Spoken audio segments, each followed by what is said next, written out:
on boosters, he talked about the need for boosters. Does the White House have any plan to ramp up its promotion of boosters beyond what we've seen from the president? Sure. Let me start with the timeline, because I think this is an important piece for the American people to understand what the process is and what the scientists are working on. So first and foremost, as you all know, we have a top-notch group of scientists across the country already set up to do this work, and they are working in close coordination with scientists and medical experts around the world. And you saw that coordination happen over the last several days. So, one of the things that was interesting to watch, I think should be compelling or encouraging, is that as soon as this variant popped up, it was communicated and coordinated around the world. That information was shared publicly in a transparent manner. That credit is owed to the South African leaders there, and certainly the president, to answer one of your earlier questions, is committed to continuing to be transparent with the American people as we see any cases come up in the United States. And Dr. Fauci and other medical experts have pointed to the possibility that that will and could happen, and we will be transparent with the public and track that closely. So let me go back to how this process works. These experts, our medical experts, are primed to do the work around the clock.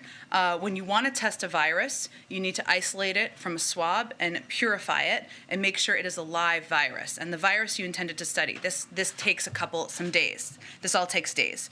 Then you need to grow a stock of it to test. Again, days to weeks. And once it's grown, you have to sequence it and make sure it hasn't mutated again while it grew, again, days. And finally, you need to actually test the virus with antibodies from vaccinated people. Again, days. The last steps needs to be repeated because we want to make sure we've gotten this right. So that is the process that our medical team is undergoing now, because they want to be able to report back some of the important questions and unknowns at this point in time: the efficacy of the vaccines and if any additional steps are needed to take, and we're prepared to do those. What the American people should know is that the president is going to do everything. He's going to always err on the side of protecting the American people. That's why we put in place the travel restrictions, and we will continue to assess any step we need to take in order to do exactly that. I may have missed one of your questions. Did I miss a question? Okay. Boosters? Oh, boosters, and whether we're going to promote these further. Well, I would say you heard the president say this earlier today, and we have had medical experts, Dr. Fauci and others, across the airwaves and out there in public over recent days to convey clearly that we know that boosters can strengthen antibodies in the American people. There are still tens of millions of people out there who have not gotten their booster. If people feel they don't know what to do right now, they're not sure which step they should take, even as there are unknowns, and we acknowledge there are unknowns we're looking to get to the bottom of, there's no question that getting a booster will help strengthen people, protect them, and we will continue to project that out publicly. And then on the Iran nuclear talks, as they resume, Robert Malley said signs from Iran, quote, are not particularly encouraging. And Israel's Naftali Bennett said that Iran is trying to, quote, end sanctions in exchange for almost nothing. Considering the pessimism expressed about diplomacy there, how much time is the administration giving Tehran before President Biden moves on to other options? Well, first and foremost, unquestionably, our best approach here is through diplomacy. That is the preferable approach. So I'm not going to give a timeline for when that would end. That is what we were going to continue to press forward on. In terms of rumors out there, or reports about what is going to be negotiated, obviously I'm not going to negotiate from here, not that you're asking me to do that, but our objective has not changed. It remains a mutual return to full compliance with the JCPOA. This is the best available option to restrict Iran's nuclear program and provide a platform to address Iran's destabilizing conduct. That is what we are discussing. Rob Malley is obviously the lead negotiator. We're working with our European partners in lockstep, and of course we are going to continue to press toward a diplomatic approach. Thanks, Jen. Two questions quickly on Omicron. The president said there's more work to do in terms of how dangerous it is, knowing how it spreads. I'm wondering if you can elaborate on some specifics in terms of what is in place now, systems that are in place now. How is this going to be tracked and traced domestically in local communities across the country, whether you're working with governors, states, or is this an area where there's still more work to be done?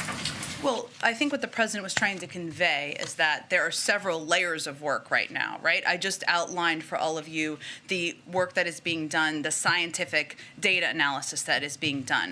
But I can assure you that our public health, our officials here are in very close touch with daily and in ongoing calls with all state health officials and public health partners. Calls were held throughout the weekend with various public health officials at state and local level. These calls included state, county, city health officials, state epidemiologists, state laboratory directors, and partners for public health organizations. So that is something that was started over the last several days, and we are continuing around the clock coordination as well. The CDC is also meeting today with state labs, and throughout the week we will be engaging with state health associations in order to make sure we are in continued close contact. And then in terms of states and local municipalities, the president was asked this, but maybe you can elaborate more on whether he thinks these areas that have done away with mask mandates should reverse them given this new strain. He didn't really answer that. So does he believe that perhaps the district, other places should go back to where they were with the mask mandates?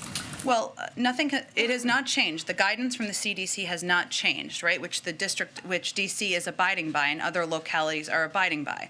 Our advice continues to be to follow the advice and counsel of national public health experts from the CDC and others. Of course, they're continuing to assess, as you saw by our announcement over the weekend, our health officials are, any additional steps that need to be taken. So our advice and recommendations continues to be to watch that closely and follow that in order to protect your communities. Go ahead. Thank you. I wanted to ask if the White House was reconsidering the decision to release strategic reserves, given that oil prices have already gone down with the emergence of this new variant. We are not reconsidering, no. And I was wondering if there was concern on the part of the U.S. government about the lack of specifics from Beijing on its part about its own reserve releases. Again, I mean, we are always encouraging any country around the world, including China, to be as transparent as possible in any of their policy maneuvers, but I don't have any additional concerns to express today. Thank you. Go ahead. A few on Omicron and then one on a domestic matter. The president insisted that the travel ban on South Africa doesn't punish them and neighboring countries, but South Africa's leaders say it does. How long does the White House envision that travel ban staying in place?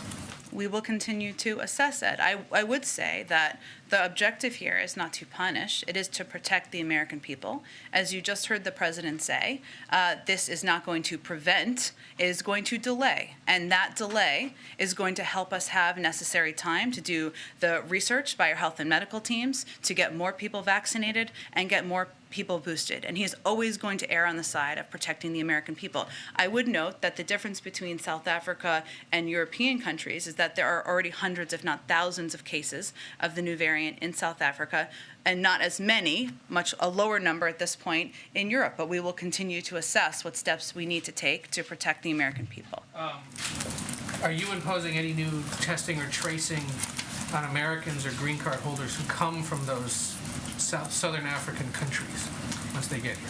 Well, we already have stringent requirements in place, as you know, a requirement of vaccinations, a vaccination requirement, and individuals need to be tested 3 days in advance, within 3 days, I should say, of traveling. I don't have any additional requirements or restrictions to preview aside from the current restrictions on travel from certain countries. There's this trip to Minnesota tomorrow by the president. You have all said that you're going to continue aggressively traveling and selling Build Back Better, the infrastructure plan. Is there any talk of restricting his travel or his movements at all in the coming weeks? There is none planned at this point, and obviously we can continue to assess, but we have every intention of moving forward with our plan to sell the President's Build Back Better agenda, and obviously he's a pivotal player in that. And on Build Back Better, given that Congress is back, what's the plan this week in terms of White House engagement with the Senate?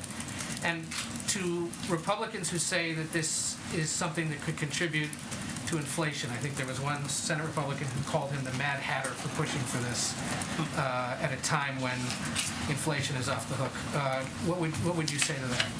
Well, on the first piece, I would tell you that our team, senior White House officials, have been in close touch already over the last several days on moving our Build Back Better agenda forward. We had some of our senior officials meeting with the budget committee over the last several days. I think they had 2 meetings over the last several days. We had a number of our senior White House officials meeting with Leader Schumer's team last night. So I can assure you we are moving forward full speed to get this done, and we expect action on it in the coming weeks. We will continue to press for that. For anyone who's criticizing, I would say that the way, and we saw, I would say, in recent weeks, even with the votes of Republicans, every Republican in the House went on the record voting against steps that many economists have said would ease inflation. They voted to raise taxes essentially on middle-class families, voted for higher child care, prescription drug, and elder care costs, despite claiming they agree inflation and costs are a problem. So we're out there. Democrats in Congress are out there, many of them. We welcome Republican support, I will continue to say, taking steps to lower costs. We know that Build Back Better will start cutting child care costs in half in 2022, make preschool free for many families starting in 2022, lead to the construction of additional housing units starting in 2022. What is the Republican plan for lowering costs, for addressing inflation, something they are very concerned about, but they don't seem to have any solutions for? I don't know what the Mad Hatter reference is, but that feels like it's more applicable. Very good. Thank you, Jen. Before Joe Biden was president, he said that COVID travel restrictions on foreign countries were hysterical xenophobia and fear-mongering. So what changed? Well, I would say first, to put it in full context, Peter, what the president was critical of was the way that the former president put out, I believe, a xenophobic tweet and how he called what he called the coronavirus and who he directed it at.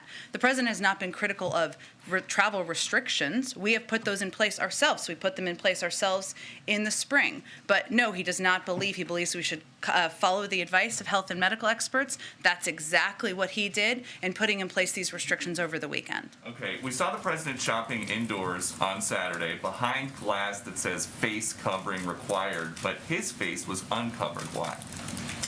The president is somebody who follows the recommendations and the advice of the CDC. I don't know what the circumstances were of that particular moment. He was shopping in a store, and on the glass outside it said face covering required, and we could see him inside, and his face was uncovered. Well, again, Peter, our recommendation and advice continues to be for people to wear masks when they are required in establishments. I don't know what this establishment was. The president obviously follows the advice of his health and medical team. Is there concern that when the president says today, please wear your mask indoors in public settings around other people, and he doesn't do that, that it's going to make it harder to get people to follow him? I think you see the American people, and all of you see the president wearing a mask every time he comes out to an event, when he's sitting in meetings, and certainly he will continue to model behavior he hopes the American people will follow, not for his benefit, but to save their own lives and the lives of their friends and neighbors. On immigration, Joe Biden once described the Remain in Mexico policy as dangerous, inhumane, and goes against everything we stand for as a nation of immigrants. So why is he keeping it? He continues to stand by exactly those comments and statements. And the Secretary of Homeland Security put out a memorandum conveying we want to end this program. But we also believe in following the law, and that's exactly what we're doing, as there was a ruling that required us moving forward with implementation. And then last one, since the president said that this administration is monitoring the situation in Waukesha closely, it has been revealed by prosecutors that the assailant swerved his truck side to side as part of an intentional act to run over as many people as possible. 6 people are dead. Some children remain hospitalized. Why hasn't the president visited the members of this Christmas parade attack? Well, I would say first, as you saw the president convey last week, our hearts go out to this community, to the people in Waukesha, that we've been in touch, obviously, with officials there, and we're all watching as people are recovering, and this is such a difficult time of year for this to happen. It's difficult any time.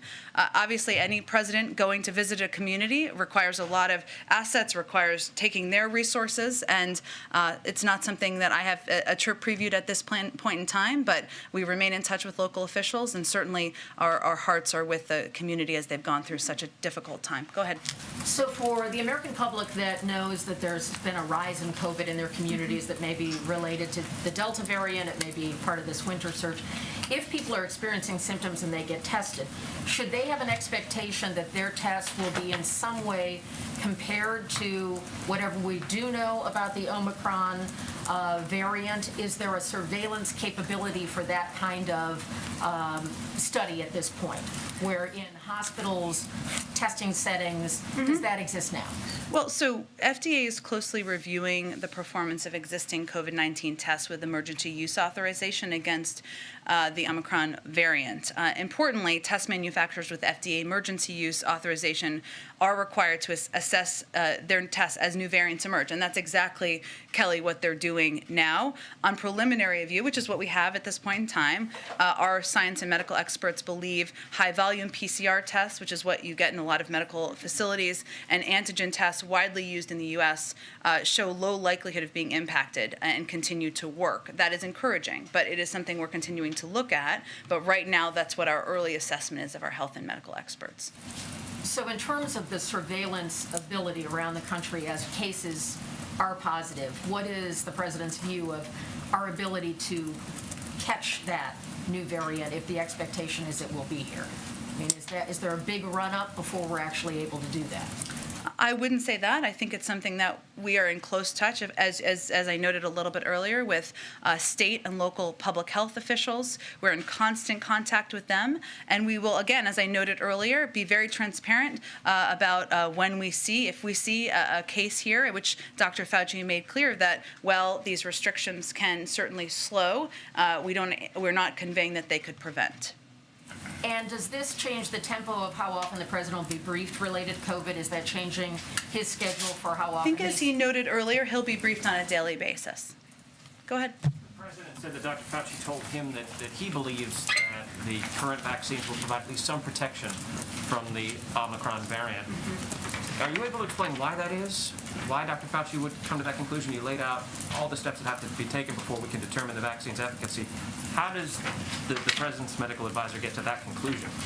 Well, I would say this is a question I also asked this weekend, so not that you need my validation, but I think what Dr. Fauci has conveyed and what he would explain if he were standing here is that there's no question that vaccines and the additional boosters help boost up your antibodies to fight the COVID virus, the COVID-19 virus. These are variants of the virus, something we're tracking, and of course, as I noted, our health and medical team is doing necessary data analysis to see, to make an evaluation about the efficacy and if there's anything that needs to be done by manufacturers to make any changes, which, as I think you've seen, a number of the manufacturers have come out and said they're prepared to do if needed. But we're not predicting that at this point. So what he's conveying as a medical expert, most importantly, is that because these vaccines and boosters help boost your antibodies, that it would provide some protection, if not the protection that we have already to date from other variants, and that's why this is the step that the American people can take. The president on Thursday is going to NIH. Is there anything more you can tell us about the purpose of that visit and how it might differ from what we just heard from him today? Sure. So the president is, as you noted, going to the National Institute of Health on Thursday, and he will, when he's there, he will put forward a detailed strategy outlining how we're going to fight COVID this winter, not with shutdowns or lockdowns, but with more widespread vaccinations, boosters, testing, and more. That is something that we had every intention of providing an update to the American people on around this time of year anyway, but that's what people can expect on Thursday. Go ahead, and I'll come back to you, Gillian. Go ahead. Go ahead, Sabrina. Thank you, Jen. So the president said earlier today that there haven't been any recommendations to put in place domestic travel requirements, but what we saw with the Delta variant is that once it was already here, it spread rapidly across the country. So why not have any testing or vaccination requirements whatsoever for domestic air travel, since people are, flying fairly openly across the country? Well, what I think you heard the president say, I think it was hard to hear the question, so I think this was a question that was asked, but was that he wasn't taking any options off the table, but he's going to rely on the advice of his health and medical experts. So I would really point you to them. I know we'll have a COVID briefing in the coming days. Okay, and the president said during a CNN town hall that he was open to carve-outs for the filibuster, including for raising the debt ceiling. You said at an October 22nd briefing he'd have more to say in the coming weeks. It's been more than a month, so what happened? Have there been any decisions around the filibuster? I don't have any additional update for you at this point in time. Obviously, the president stands by his comments, but I'll let him speak for any additional updates. Go ahead, Caitlin. Just want to clarify on when the first case, excuse me, of Omicron is detected in the United States, since it's been described as essentially inevitable.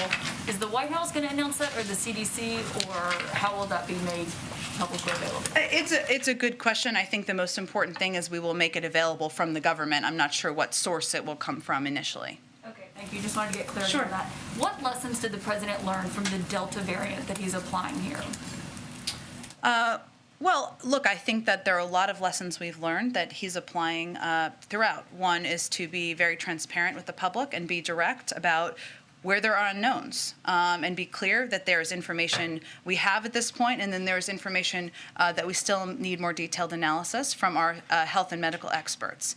It's also important, in his view, and one of the lessons learned is to make clear to the public that we have a plan, and we do. And we are in a different place than we were 6 months, 9 months, and certainly a year ago, because more than 82% of people in this country, adults I should say, have had their first vaccine.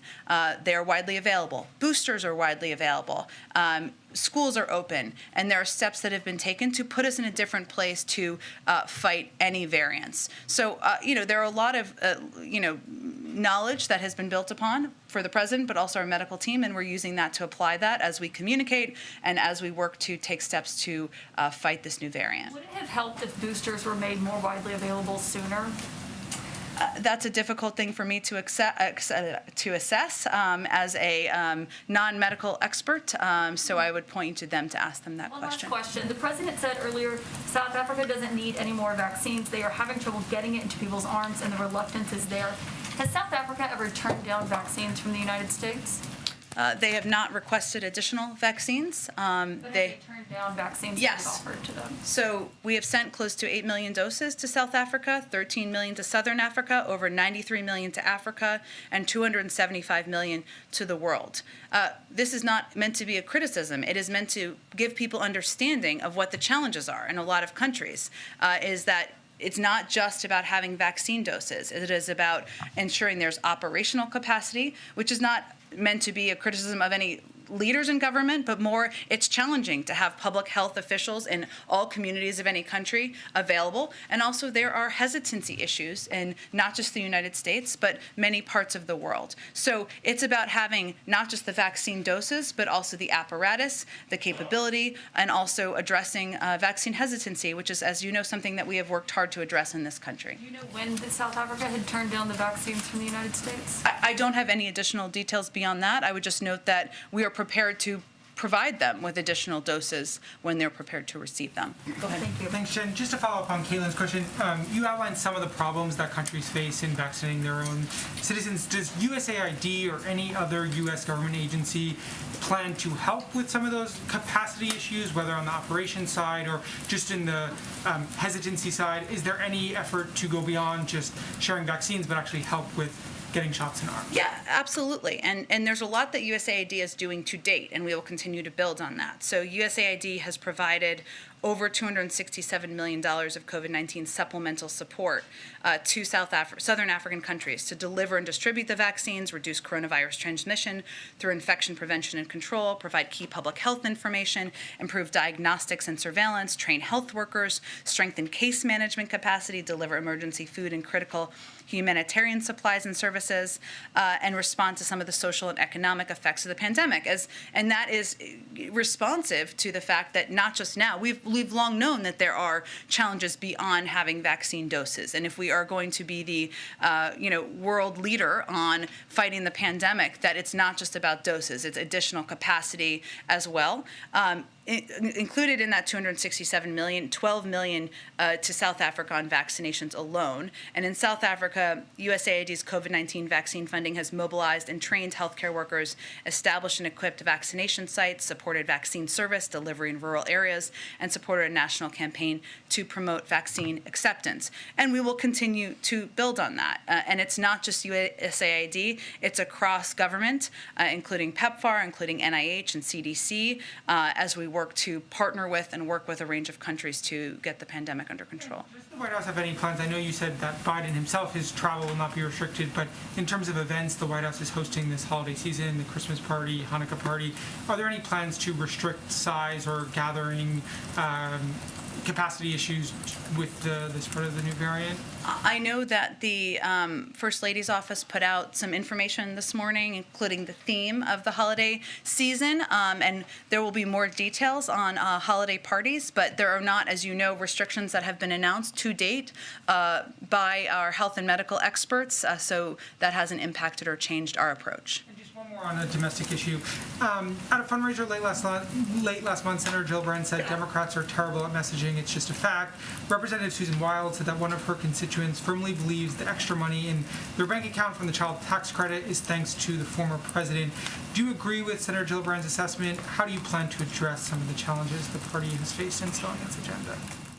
Well, I would say, in my experience here, or working in communications, it is challenging to sell something before it exists. And now we have a package that the president is out there selling, including a trip to Minnesota tomorrow, including a couple of trips he already took. And our message is very clear and coordinated and united across the Democratic Party. And now it's the time to do that, which is that the president's agenda, the Democratic agenda, is going to lower costs for people across the country and give them some more breathing room. That contrasts with what we're seeing from the other side, which is not a lot of ideas in the cupboard. So I think you're going to see people out there projecting that message. We now have a package to sell. We're working to get Build Back Better across the finish line, and the president's going to be out there selling it. But I think I'll stop there. Go ahead. Okay. Does the economic team have any projections for what the new variant might do for growth, for inflation, for the job market? Not quite yet that I'm obviously aware of. It is something obviously we will continue to assess, but at this point in time, there haven't been additional restrictions beyond the travel that have been put in place. I mean, as it relates to CDC guidance. So I don't have any new projections at this point from our economic team. And the holiday spending figures, if those hold and the entire holiday shopping season is higher than it was last year by a lot, does the president expect that the supply chains will be able to handle that? Or do you all expect, and you're bracing people for shortages, higher prices, et cetera? I think what you're going to hear from the president when he meets with these CEOs shortly, and hear from these CEOs, many of whom we've been in touch with privately, many of whom I think have been outspoken publicly, is that they have plans in place, the leaders of these companies, the leaders of these retailers, to ensure that the shelves are stocked, that people can go buy goods they want, can go buy presents, and that they can do that online as well. That is the message we're consistently hearing from them privately, even as we're seeing projected increases or record, in some cases, sales. Go ahead. I have 2 questions about the vaccination mandate for federal workers. Sure. The American Federation of Government Employees praised the administration for announcing today that no unvaccinated worker will be suspended or dismissed until after the holiday season. Why did OPM make that decision?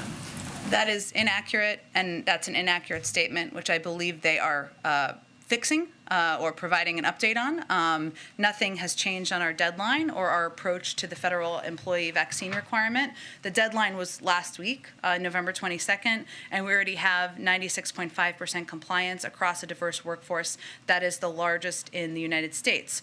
I can't assess exactly what led to any confusion, but what OMB put out a commentary or a public statement this morning conveying that counseling, of course, would be the first step. That's long been our approach and our policy from the United States government, but it's inaccurate to suggest or any reporting that we have delayed anything or changed it. The deadline has already passed. We're working to implement.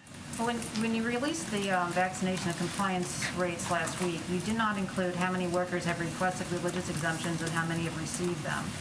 Should that information be publicly available for each agency? So for example, we would be able to see if some agencies are being more lenient or strict on those exemption requests? We did release the percentage of people who were vaccinated, which I believe was 92%, and then 96.5% compliance across the federal government, as well as agency-to-agency numbers. So you know in there what the exemptions are. Now, there's different types of exemptions, right? Some are religious. There are other health exemptions. But agency by agency, I would encourage you to ask the agencies for additional data. In the VA, we've been asking them for weeks to give us that information for the health employees because they had an earlier deadline to be vaccinated, and they've not responded to requests for how many employees have requested religious exemptions and how many have gotten them, and that's an important distinction. Well, again, we put out quite a bit of transparent data about that included what percentage of people received exemptions based on just subtraction, as well as what percentage of people were vaccinated. I can see if there's any additional data we'll provide. Go ahead. Thanks, Jen. You had said there'd be a COVID briefing in the coming days. Will we see more press briefings from the President's COVID response team because of the new variant? And can we make a request for them to come here and do a briefing? Sure, and I believe that I think they're going to have one tomorrow or Wednesday. I'm not sure if it's been finalized yet, and we'll see if there's another one planned this week, and I'm happy to make that request as well. And the President's advisors have said, we heard this from the President, that it would take about 2 weeks to get a full picture of the new variant. 2 weeks then would be about 2 weeks before the holidays. Should Americans at this point feel okay going forward with their Christmas plans and travel plans if that information is still 2 weeks away? Well, nothing has changed on our guidance at this point in time. And what we're trying to do is be as clear and transparent and direct with the American people as possible, including the fact that there are unknowns here. And we are working to assess those and get to the bottom of them. But what any American can do who's planning on traveling or thinking about traveling is ensure they're vaccinated, ensure they get the booster. If they're not yet boosted, wear a mask, take all of the precautions that are recommended by the CDC. But again, we rely on and abide by their guidance, and their guidance has not changed. Go ahead. Thanks so much. The President was saying pretty clear that not interested in any type of lockdowns.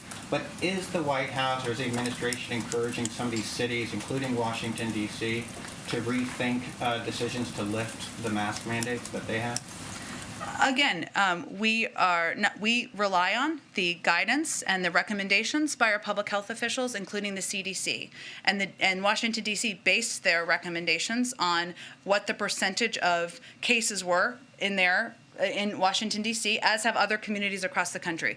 We continue to recommend that any city and locality follow CDC guidance. If they are going to assess and change that, I can't make a prediction of that. We'd continue to advise any locality to follow that.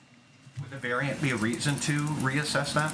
Again, we rely on what public health officials would advise based on any new variant, which we're currently assessing, but that isn't guidance that they have changed at this point in time. And lastly, if you don't mind, is there any more, any deliverables or anything that you can share more about the President's remarks later today on supply chains? He's really going to be providing an update after meeting or in advance of meeting with CEOs about the work that's been underway for some time to address the holdups in the supply chain, something we've made a great deal of progress on, and to report to the American people, sitting with a number of CEOs through private conversations and what they've said publicly, that people can be assured there are going to be toys on the shelves. There are going to be food in your grocery stores. That is something that these retailers have been working on. We've been working closely with them on, but I expect that's what you will hear from him shortly. Go ahead. Does the administration think that Moderna in particular has a role to play here with fighting the new variant? And should it share its IP with South Africa, as South Africa has been urging? Well, we have pressed in the past for any pharmaceutical company to be a productive player in the effort to fight the pandemic. I know you're not asking me this, but just to be clear, we can't compel or force anyone to share their intellectual property data. That's not something we have. That's not something written into these contracts, which obviously were done prior to the president taking office. But our broad view view, the president's broad view, is that we all have a role to play, the federal government, pharmaceutical companies, in fighting this virus across the world.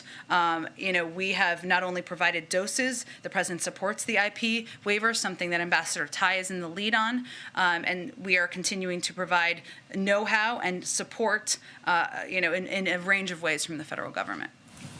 Go ahead. Hi, Jen. Two questions, one COVID-related, one on another Sure. topic. Today, a federal court issued an injunction pausing the enforcement of the vaccine requirement for healthcare workers in 10 states. What's the reaction to that ruling, and how does a ruling like this affect the country's ability to prepare for the new variant? Well, I would say that what we continue to do, we're obviously going to abide by the law and fight any efforts in court or otherwise to prevent local authorities, officials, leaders in the healthcare industry and other industries from protecting their workforces. Individual companies and healthcare leaders and others can put in place requirements in order to protect their workforce. That's something that a number of companies, a number of healthcare providers across the country have done and done successfully. So we continue to encourage leaders to take steps to protect their workforce. It provides efficiency, it provides security, health security for these workforces, and something we've seen be quite effective across the country. Kevin Strickland was released from prison in Missouri last week after 42 years behind bars for a wrongful conviction. It's one of the longest wrongful convictions incarceration periods in the U.S., but it's uncertain whether he's going to get any compensation from the state. Does the president think that Mr. Strickland deserves compensation after 42 years behind bars? Obviously, the case of Mr. Strickland is something that we all watch closely. I don't have any further comment from the U.S. government, though, on the discussions with the state. I will see if there's anything more we can add. Go ahead. On the coming Summit for Democracy, how's the president planning to approach the leaders, and how or what are his specific actions or commitments to the leaders? And if you can give us more details on the summit. Sure. So the Summit for Democracy is coming up on December 9th through 10th. It will convene a broad and diverse group of governmental and non-governmental leaders to set forth an affirmative agenda for democratic renewal around the world. It will bring together 110 governments representing diverse democratic experiences around the world, as well as civil society and private sector leaders. And this is an opportunity for leaders to discuss the challenges and opportunities facing democratic governments and how democracies can deliver for their citizens based on the summit pillars of strengthening democracy, defending against authoritarianism, fighting corruption, and promoting respect for human rights. At the summit, the forum will feature remarks from President Biden and other senior U.S. government officials, plenary sessions with heads of state, and thematic sessions with governmental and non-governmental leaders. I'm sure we will have more to convey as we get a little bit closer later this week, but this is something the president committed to, and he's delivering on. Go ahead, Yamiche. Thanks so much. What's the president's response to Andy Slavitt, who of course was a COVID advisor here in the White House just a few months ago, saying that it would be better to provide mass shipments of the vaccine, hundreds of millions of vaccines to Southern Africa rather than having travel bans? Well, I would say, one, we are far and away the world's largest provider of vaccine doses, vaccine know-how, vaccine support, as I noted, including to Southern Africa, of any country in the world. And the president, on the advice of his health and medical team, put in place these restrictions because he's going to err on the side of protecting the American people. And even though our expectation is it will slow, not prevent, the movement of this new variant, that will give us time to get more people vaccinated, more people boosted in the United States, and ensure we learn more about this variant. So we're going to do both.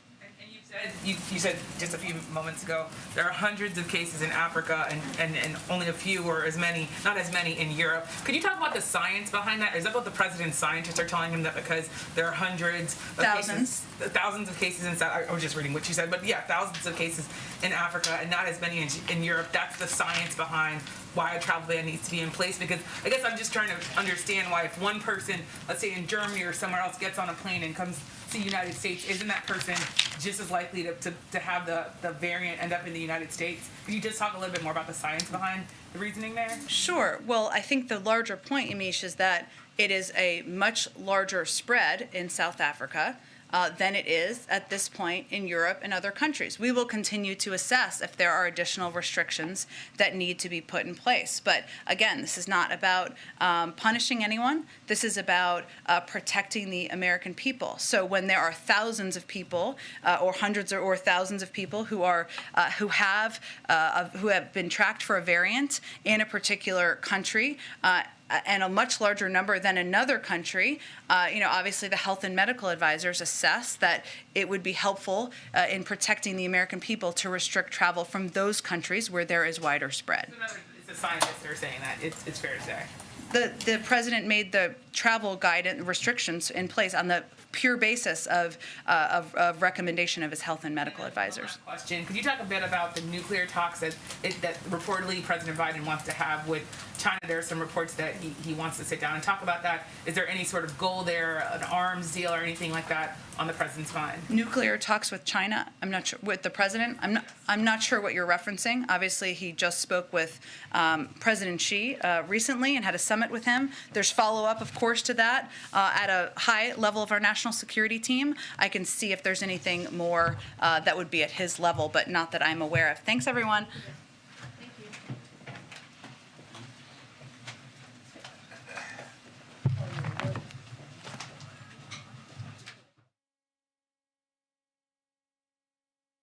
You've been listening to White House Press Secretary Jen Psaki holding the daily press briefing. Psaki says the U.S. will assess how long the travel ban on the 8 countries, including South Africa, will last. She made it clear there are thousands of cases in South Africa, while there are very few cases in European countries. Despite the Omicron variant, the White House does not plan to restrict the president's travel plans at this time. We're going to take a quick break, but stay with us. We've got a lot more news ahead. You're streaming CBSN Always On.